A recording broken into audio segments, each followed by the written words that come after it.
Before we can use audio inside of a DAW like Pro Tools, we have to convert it from an analog or electrical signal to a digital representation of that signal. That process is handled by what's called an A to D or D to A converter.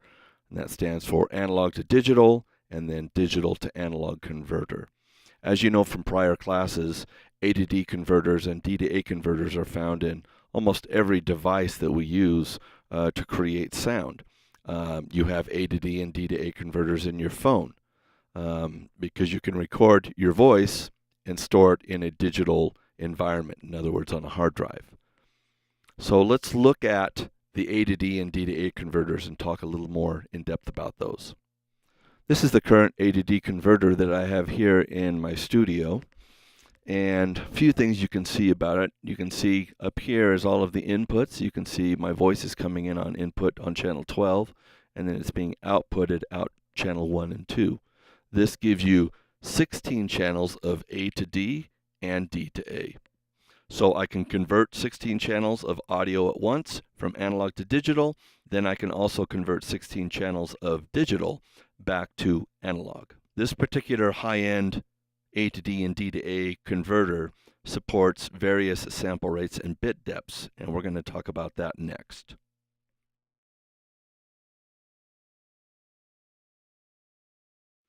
So earlier when we talked about waveforms, we discussed frequency and amplitude. Remember, frequency we perceive as pitch, and we measure it in cycles per second, CPS or hertz. And then there was amplitude.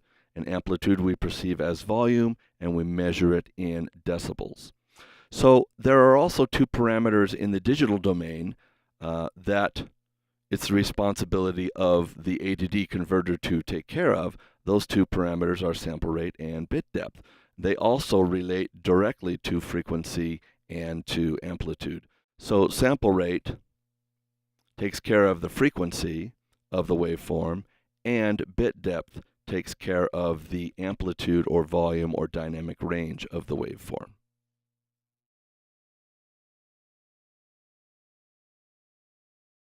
So when a piece of audio hits the A to D converter to be converted from an electrical signal to digital, the A to D converter takes a snapshot or a picture of the waveform so many times per second. There are two really common sample rates. They are 44.1 kilohertz and 48 kilohertz, or another way to say that is 44,100 times a second, or 48,000 times a second is how many times the A to D converter is taking a snapshot of the waveform as it enters the A to D converter. There are also derivatives of those numbers, so you'll also find sample rates that are multiples of 2. So 44.1, 88.2, and 176.4 kilohertz are all valid sample rates. And then the other one, 48 kilohertz, 96 kilohertz, and 192 kilohertz. So you can have a piece of digital audio that has sampled the waveform entering the converter up to 192,000 times per second.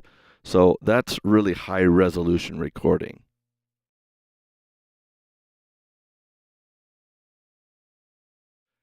You may have already wondered, how did they come up with these sample rates? So the lowest sample rate, 44,100 times a second, where did that come from? Well, they used a theorem called the Nyquist sampling theorem that states that in order to represent a waveform or one cycle of a waveform, you have to sample or take a picture of that waveform at least 2 times per cycle. So in other words, if you want to represent a high frequency waveform, you have to sample that at least 2 times for each cycle. So if we go back to the range of human hearing, you remember we can hear from 20 hertz to 20,000 hertz. So if you take 20,000 hertz and you multiply it by at least 2, you come up with 40,000, and the fact that it says at least 2, you raise a little further and you come up with 44,100 times a second. That's where they came up with this figure.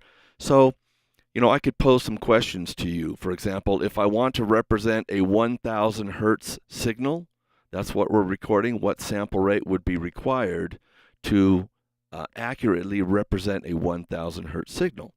And the answer is you multiply it by at least 2. So 1000 times 2, 2000 plus would need to be your sample rate in order to accurately represent a 1000 hertz signal. Here's a great example of what happens when you reduce the sample rate of an audio recording. Remember, we said that the Nyquist theorem states that in order to represent a frequency, you have to sample it at least 2 times. So right now, we are at a sample rate of 44.1 kilohertz. That's our sample rate for this session. So what I'm going to do is I'm going to start reducing the sample rate and listen to what happens to the high frequency information.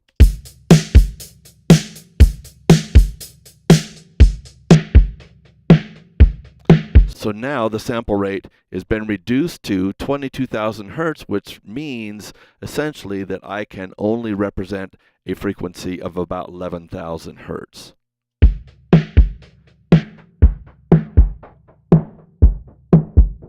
And as I keep dropping that down, pretty soon the only frequencies that are represented are the very low frequencies.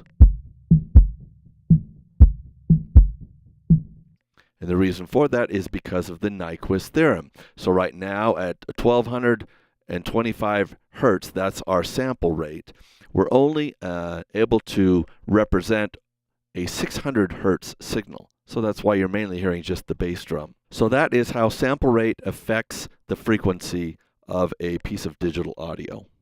Next, let's look at bit depth.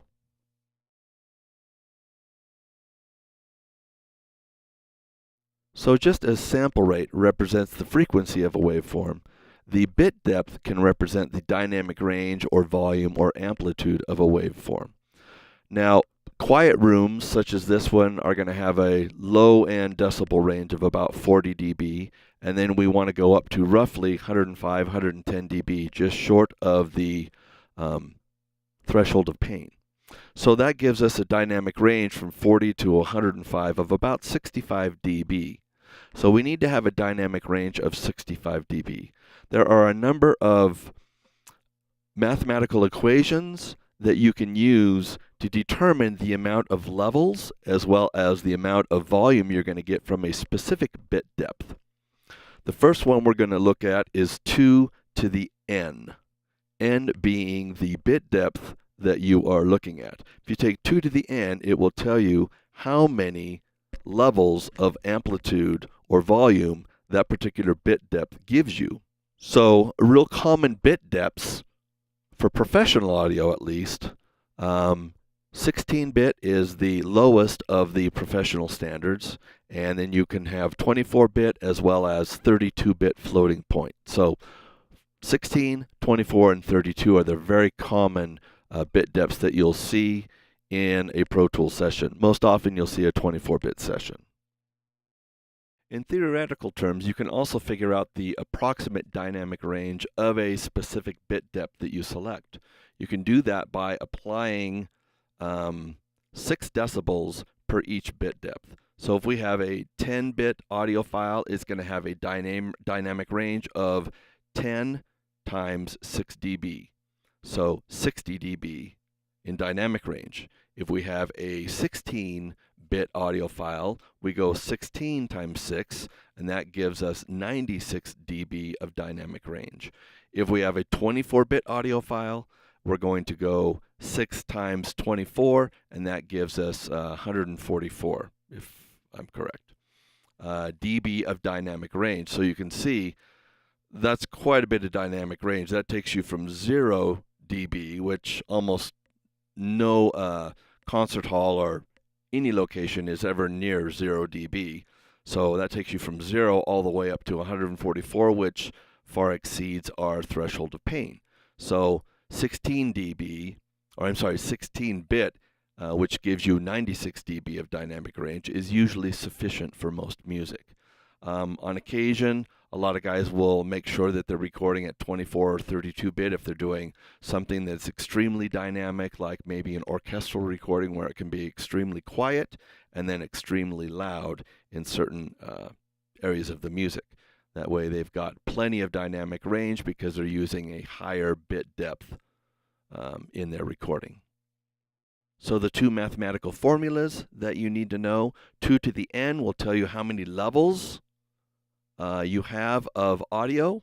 So 2 to the 16, if 16 is our bit depth, it gives you just over 65,000 levels of audio. And then 6 dB times your bit depth will also give you an approximation of how much dynamic range you have for that specific bit depth.